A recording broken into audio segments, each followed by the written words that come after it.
Spring is finally springing, and so it's time to pick our April TBR Reading Spa book.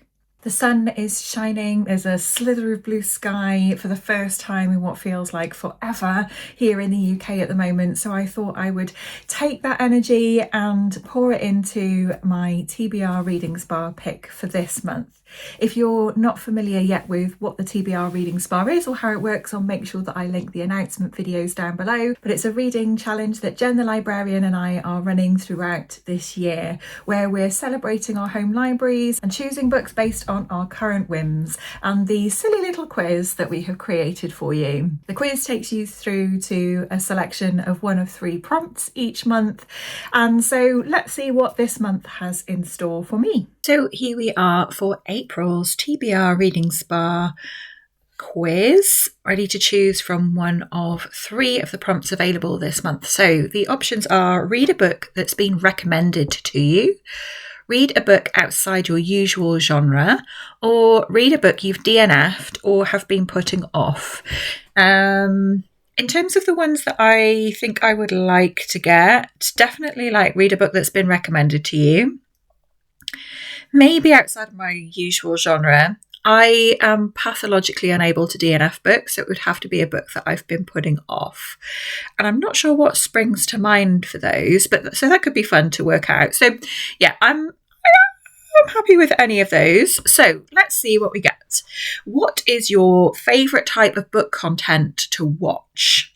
So the options are book hauls, reading vlogs, or wrap-ups.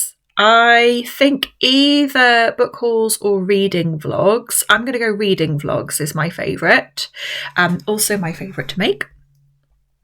So that takes us to the next question, which is, do you make monthly TBRs?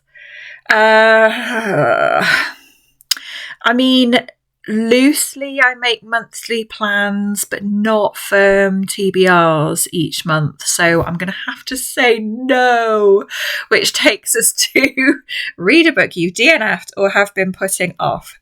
So that's the prompt that I get this month. Okay, so let's go and have a look at the shelves and see what we can find. Okay, so here we are at the TBR shelves. Shout if anything jumps out. Not sure what are we classing as having been put off? Like had for a long time. Definitely plenty of those, but have been actively putting off. I guess like maybe like the Becky Chambers, I've been putting off carrying on with that series because I really like it and I'm savouring it. But I don't know how interesting it would be to read like partway through a series in a reading vlog. Like I've had this for a long time. I bought this when it first came out and haven't read it, but have I been putting it off? I'm not sure.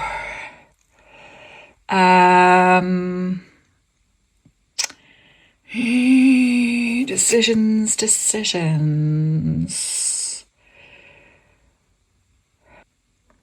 Potentially A Terrible Kindness. That's potentially one that I've had for a long time and I've heard really good things about it, and it's about a tragedy that's based in Wales, and I really want to like it, so that might be why I haven't picked that up. That's a possible contender. Ooh, I wonder if there's others that the Parable of the Sower would fit the same bracket. I have heard really good things about this and I really want to love it, and I don't know, maybe there's a reservation in me that worries that I won't. This book got wet. I don't normally treat my books like this. They're normally like very precious things that I don't even dream of breaking the spine of, but this got wet, so it's in a bit of a pickle. But Parable of the Sower might be a good one. That's one I could honestly say I've probably been putting off because I really want to like it. Any others like that? Maybe The Theatre of War, actually. So that was recommended by Charlotte. What was Charlotte's channel's name? She lived or lives in Bali. I'm going to have to put it edited in. She recommended this at some point and said that it was written from the POV of a child narrator. And that's something I really enjoy. I have been putting off picking that up. Set in Chile. Okay, so that's 3 options. Let's say that's 3 options. I think that was our hardest prompt yet, folks. 3 options of books that I've technically been putting off, all for the same reason, that I really want to like them, partly because because of the content of this one, because this one is about somebody who's like an empath, which I really relate to, so really want to love that book. And this one because it's got one of my favourite like narrative devices, written from the perspective of a child, and when that's done really well, it's great. When it's done not so well, it's shite. Okay, so those are our 3 options. Let's have a bit of a better look at the blurbs and see which one we go for. Okay, so first up we have A Terrible Kindness by Jo Browning Rowe. This is about the Aberfan disaster. So it's October 1966 and William Lavery is having the night of his life at his first black tie do. But as the evening unfolds, news hits of a landslide at a coal mine. It has buried a school in Aberfan. William decides he must act, so he stands and volunteers to attend. It will be his first job as an embalmer, and it will be one he never forgets, I bet. His work that night will force him to think about the little boy he was and the losses that he has worked so hard to forget. But compassion can have surprising consequences because, as William discovers, giving so much to others can sometimes help us heal ourselves. Oh my gosh. That sounds devastating and incredible. So that's based on true events. Oh, okay, that does sound really good. Next up, we've got Parable of the Sower by Octavia E. Butler. America is in a place of chaos where violence rules and only the rich and powerful are safe. I think this was meant to be a dystopia, not non-fiction. Lauren Olamina, a young woman with extraordinary power to feel the pain of others as her own, records everything she sees in this broken world in her journal. Then one terrible night, everything alters beyond recognition. Lauren must take her voice heard for the sake of those she loves. Soon, her vision becomes reality and her dreams of a better way to live gain the power to change humanity forever. Also sounds fantastic and maybe kind of timely. The thing that appealed to me most about this is the fact that she's like a literal empath. That's something that I can relate to. Not in a magical way, obviously. I'm not magic. Carrie, are you okay? Okay, and the third book that we picked up as an option is Theatre of War by Andrea Jeftanovic. That's just translated by Francis Riddle. This assured debut novel from acclaimed Chilean author Andrea Jeftanovic explores the devastating psychological effects of the conflict of the Balkans on a family who flee to South America to build a new life. It is told from the perspective of the young Tamara as she tries to make sense of growing up haunted by a distant conflict, yet the ghosts of war re-emerge in their new land, which has its own traumatic past, to tear the family apart. Staging scenes from childhood as if the characters were rehearsing for a play, the novel uses all the imaginary resources of theatre director, set painter and lighting designer to pose the question, how can Tamara salvage an identity as an adult from the ruins of memory and rediscover the ability to love? With themes that echo Alicia Fack's The Bastard of Istanbul, a sensitive narrator recalling Amir McBride's A Girl is a Half-Formed Thing, and the focus on the body in the style of Alfred Jelinek. This is an artfully constructed, widely praised work from one of the most exciting novelists at work in Latin America today.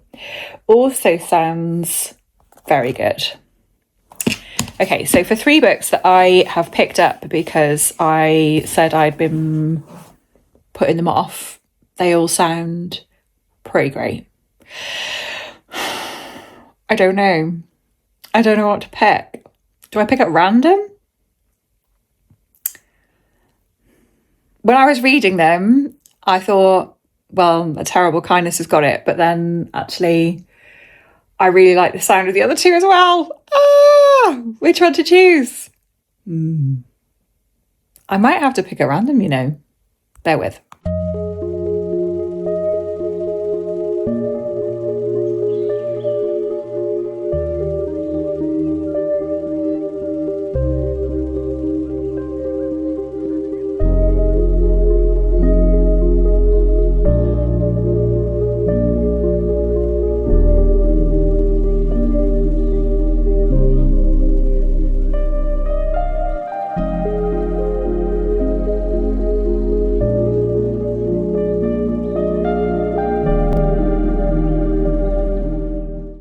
it's actually a couple of days later because I procrastinated over and over and over so much about which of those 3 books to pick up.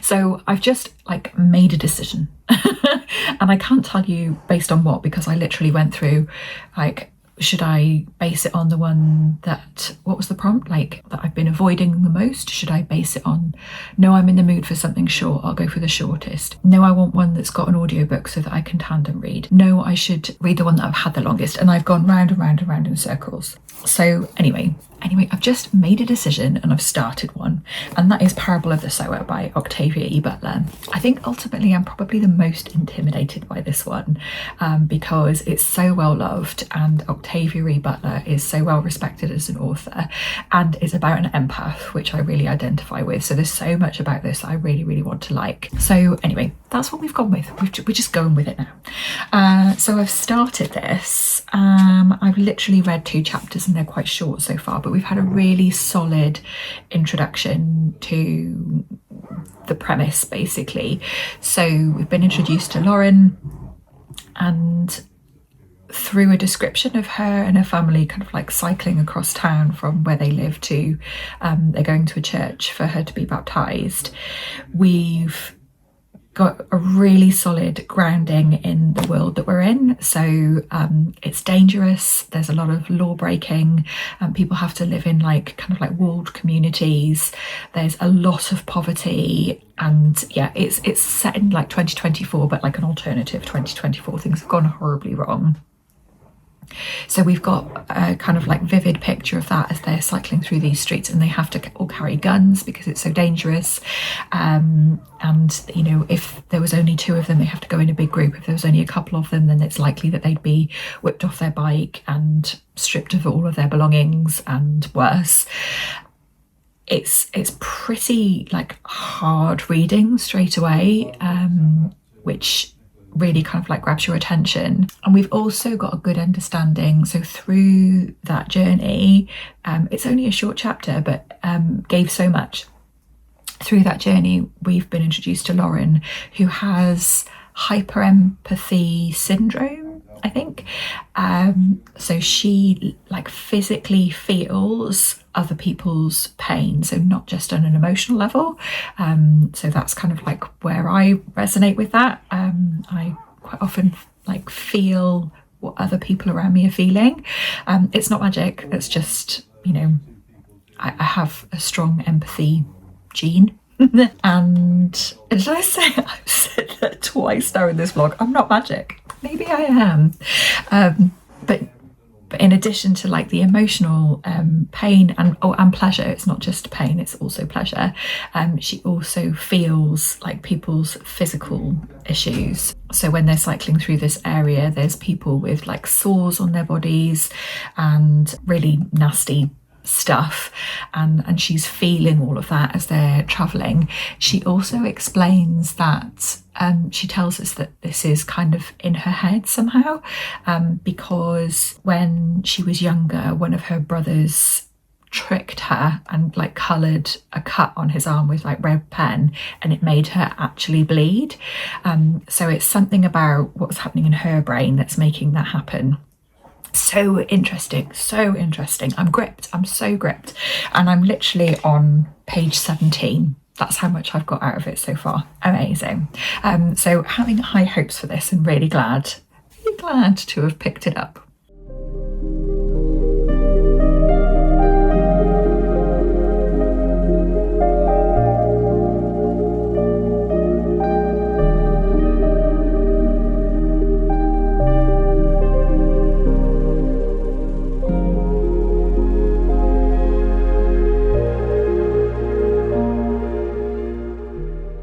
Hello, I am just waiting for the train to head home from work and thought I would give you a wee update because I'm about halfway through. I'm finding it okay so far. I think I'm landing on good. So there's been lots and lots of description about the world that they live in, which is kind of terrifying because it's both really scary and awful and very violent, and also like feels only a stone's throw away from actual today's reality. Yeah, which which makes it like really quite terrifying. It's just like a massive increase in poverty. Only a very few people have jobs where they actually earn a wage, so lots of people are living on the streets and are very desperate, and so like violent crime is just absolutely rife. So it's a scary kind of reality to think about, alternative reality. It's dystopian, but like also not a million miles away from you can imagine it being a not too distant future. There hasn't been a whole lot about her extreme empathy, what's it called? Extreme empathy syndrome. I would like so much more of that. That's really what I'm interested in. So we've got a lot about her as a character. She's just generally been really keen on making sure that her and her family are able to survive in the world that they're living in, and has been taking measures to help ensure that.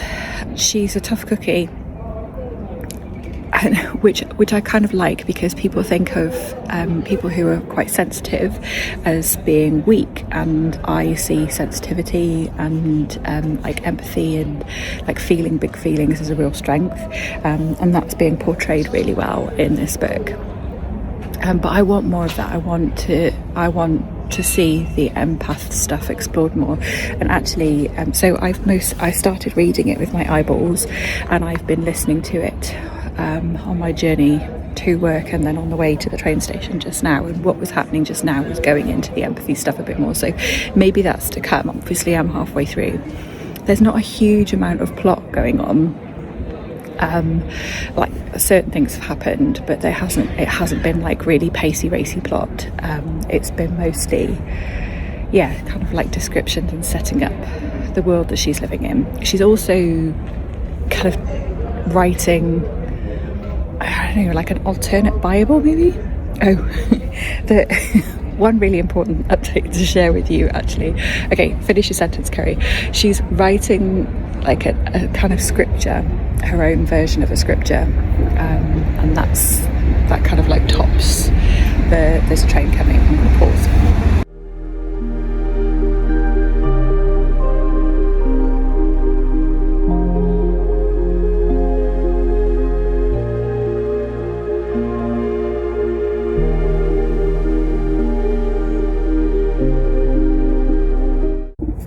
My train came, so I didn't carry on filming, but I've just got to my car. Before I drive home, I want to finish my thought, otherwise it'll be gone. What was I saying? So the book is written in the format of her diary, and there are sections of that she's calling like the Earth Seed. I think this is part of a series, right? This is the start of a series, and I think it's called the Earth Seed series. And this, at the top of each chapter, is her sort of entry into the Earth Seed pages of her diary, and it's basically kind of emulating scripture, and like creating an alternative Bible, maybe, I don't know. So that's quite interesting. The thing that I interrupted myself with earlier was I'd got like not a small amount through the book, not an insignificant way through the book, and I was thinking, when does she go back in time? I'm sure she goes back in time and goes to like a slave plantation. I was mixing up my Octavia E. Butler books. That's kindred. That doesn't happen in this book. There's no time travel. So that was me kind of like melding what I thought I knew about two books into one. So there we are. That's where I'm up to at the moment. Enjoying it well enough, but really hoping for more of the empath stuff. And I think where we're going, I think that's where we're going, because essentially she's making the point that if everybody had this gift or curse, this hyper empathy, then the world would be a much safer place, because people would be much less likely to torture each other and hurt each other if they felt what they gave out. or if they felt what people around them were experiencing. So I hope that's where this is going, that it's going to, that the kind of like moral of the story will be that if everybody was a bit more empathetic, the world would be a much better, safer place for us all. So here's hoping. Right, I'm off home and I will see you when I've got more to say.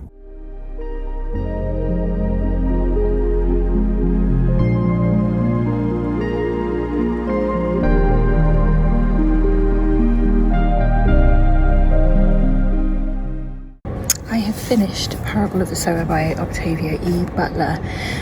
I have whizzed through this fairly quickly, considering I think I enjoyed it overall in the end. Last time I spoke to you, I was hoping for a bit more focus on the empath stuff. There was a little, but I could have gone all in on that, and there'd been much more of it. But that did develop. The thing that this book did really well is that it's a really brilliantly written dystopian novel, in that it's alien enough to feel like an alternative and future reality, but also terrifyingly familiar. And there's a lot in this that you can draw comparisons with to present day, and you know, like I think I already said, it feels like we're kind of a stone's throw away from some of this. Particularly how I felt the police were depicted in this. So they are essentially kind of like hired thugs, really corrupt. You have to pay for the police, and they kind of like do as they please, basically. They might investigate, they might not. And I don't know, as I was reading parts of that and the descriptions of the police, I was thinking of ICE, and drawing comparisons there. And that's obviously a very real and present reality. So yeah, I think as a dystopian novel, it was brilliant, because it tread that balance between it being somewhat futuristic and also scarily, like, you know, a bit like a warning. You know, we're on the precipice of this, and this could really genuinely be a reality. The thing that I like less about it is that it really feels like the first book in a series. So there's just an awful lot of setup. I found the first few pages like really compelling and really drew me in, and we're like, yeah, bang, I'm in the world, I get it. And I felt like that world building just kind of continued for quite a lot of the book, and it was all about the world building and the character kind of setup, rather than kind of it being centered around a premise or any plot.